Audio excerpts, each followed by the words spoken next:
more often, we wouldn't have to worry about other women trying to get it, okay? Well, if a lot of women kept themselves clean, she ain't got to worry clean. about that, okay? Is that why y'all go to other women? No, I don't go to other women. Ain't nothing no woman can tell me. She can point me to another man. That's about it, okay? Ain't nothing no woman can tell me. I ain't no gay. No. What else you got, Zee? What's next? Obesity. Oh. Where's the question? Obesity? Yeah. Oh, my eyes going bad. Ain't this something? Initial problem with obesity. That's your What's the question? You don't know your question? That's your question. I don't want to offend nobody, huh? But listen, okay, now, is there a problem when your woman gets overweight or the man get overweight, with obesity and dating? Yes. It's a preference. If I didn't meet you when you was kind of skinny or big, and you just all of a sudden just starting to blow up, yeah, we got, let's make it happen, baby. That ain't how I met you. That ain't how I got attracted to you. Okay. I was attracted to the first thing I saw. Because men and women, it takes them 3 to 5 seconds to find out whether they want to deal with you or not. So within them seconds, if you mess them seconds up down the line, we got problems. I'm going to run to somebody else. She didn't lose any weight. Would you leave her? No, I would try and help her. I would try and coach her. Let's get it together, baby. You know what I mean? I'm with you. I think it goes both ways. I think women have to settle. Sometimes you mentioned it earlier how the man, he gets a certain age, he thinks he don't need to do nothing no more. No exercise, no nothing. His belly start overlapping, sitting down all the time, doesn't want to get up and do anything. So I think it's the same for women. Women don't want to look at something that wasn't there in the beginning. When they initially met, he was fine. He took care of himself, shaved, and made sure he smelled good. Now all of a sudden, he don't smell good, he don't look good, he don't take care of his nails. I mean, come on, for real. I feel y'all, but I think as time progresses, as time progresses, we change. I mean, when you bought your car brand new, it don't look the same as it did when you drove it off the lot. Right.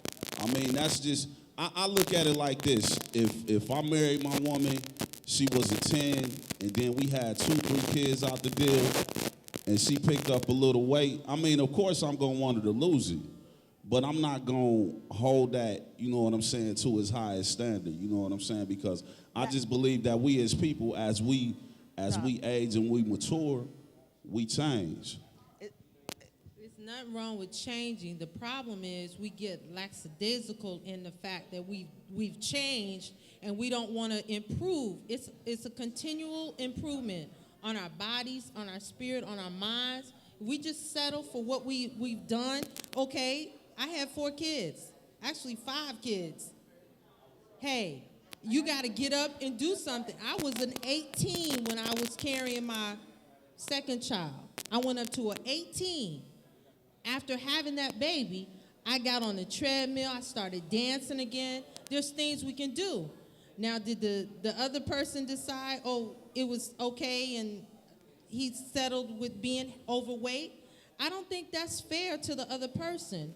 I think it's important that we don't judge each other and we work together. Like Jay said, get in there, let's do it together. But most of the time when you get up to a certain weight, it's like the self-image takes over. And then they begin to dislove themselves. And I think that's what happens. It's not, it's not the fact that you don't love me no more, but it's like you don't love yourself. Okay, so I guess what y'all saying is if they were to become overweight, are you saying to the point that it just becomes unattractive to you? Is that where we at on the question? That's not well, I didn't meet you at 300. Right. I met you at 185. I met you at 190. And I got to be a big girl years ago. It's not even in my makeup. Yeah.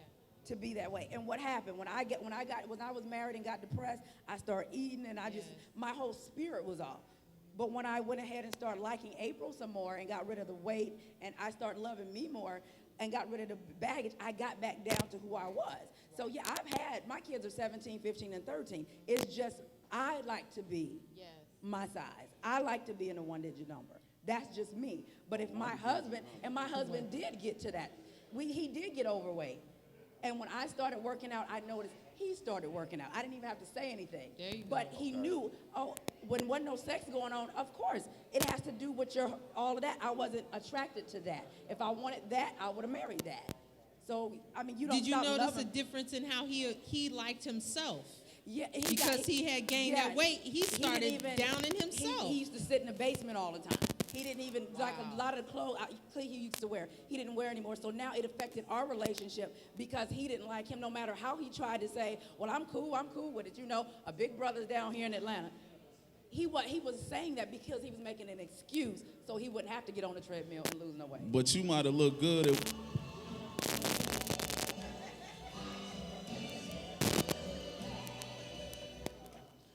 I mean, you might look good at 190, but you might even look better at 225. But You see what I'm saying? That's not it could be a 225 and then it could be a sloppy 225. It all depends on where you at. And I think it all depends on the individual, what your preference is, and what you like, and what I saw, what attracted me. Nothing wrong with a few pounds. But when I look at you and you went from this to way over here, to me that's a problem when I didn't meet you that way. And let's not judge it because some men like big women.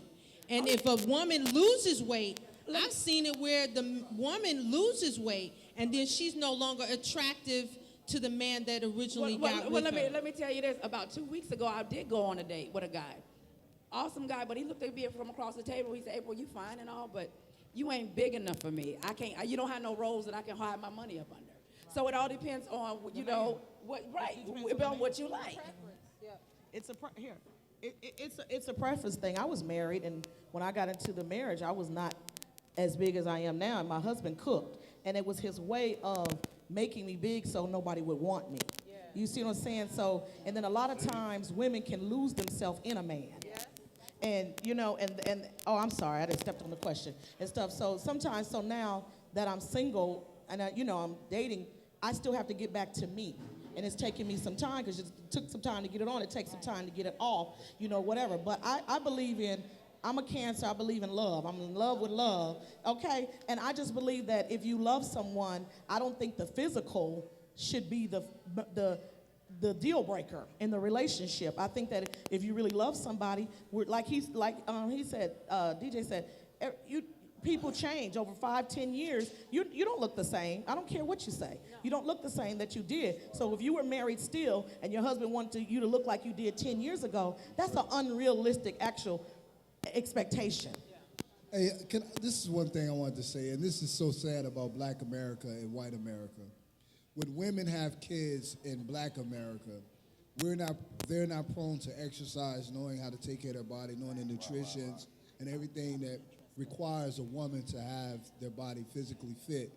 So after they have a kid, they are running, playing ball and jogging, climbing trees and shit and things. Excuse me. But with the Black culture, it's more prone to we're eating more out, we're eating wrong, we're doing all the wrong things. We want to drink, want to smoke some blunts, and have more sex and have more babies instead of working on the appearance of what we have, because in America, appearance is, quote, the thing. So, it's just something that you got to deal with on your own, and whether or not you want to look good for yourself, not for nobody else. Well, that's a whole nother topic because I believe Black and white women have been raised differently. White women have been raised to please a man. That's the mother has raised them to cater and please a man. We have been raised to be independent and on our own and do. My mother raised me that a man was a want and not a need. I want you, but I don't need you. I can do this on my own. So we've been raised differently. A lot of times too, though, a lot of Black women, I don't know the statistics or anything, we're more prone to be single mothers. So you know, the white women, they get a nanny or, you know, and they can go to the gym or do this. We got to put the baby on the hip, try to get to work and, you know, do that. So our focus changes a little bit, you know. So I'm not saying it's right or it's wrong, but it's stuff that happens. No, I wasn't saying it to belittle no one or Right. belittle a culture. Yeah. I was just saying that as a view, just a view. And our DNA is made up so totally different. Oh yeah, because when y'all Totally get thick, different. y'all get thick, and Yeah, exactly. You know, our DNA, and then they starve themselves to death because they just want to be anorexic and skinny, and they purge and they do all that stuff. Black people ain't in the bathroom. We don't eat at the soul food restaurant and then go throw it up. We just don't do that. But I think you said something that was key. You said that gaining weight was a way to be controlled. And I think that is really important to really look at the fact that we do that. We either take it internal, whatever that hurt is, we take it internal, or we take it external. And most of the time, black women, we have a hard time telling our story to each other. Yeah, I don't And have we don't talk about what's really exactly, going what's on. So really we go going to the on. food, Yeah. we go to the desserts. Yeah, or the fact of, you know, my cousin and I talk about this all the time. When I was a size 10, I couldn't handle all of the tension. I couldn't handle all the guys or whatever. So sometimes Size 10? Yeah, oh yeah. Don't you talk. I ain't like you a fat burger away from something. Anyway.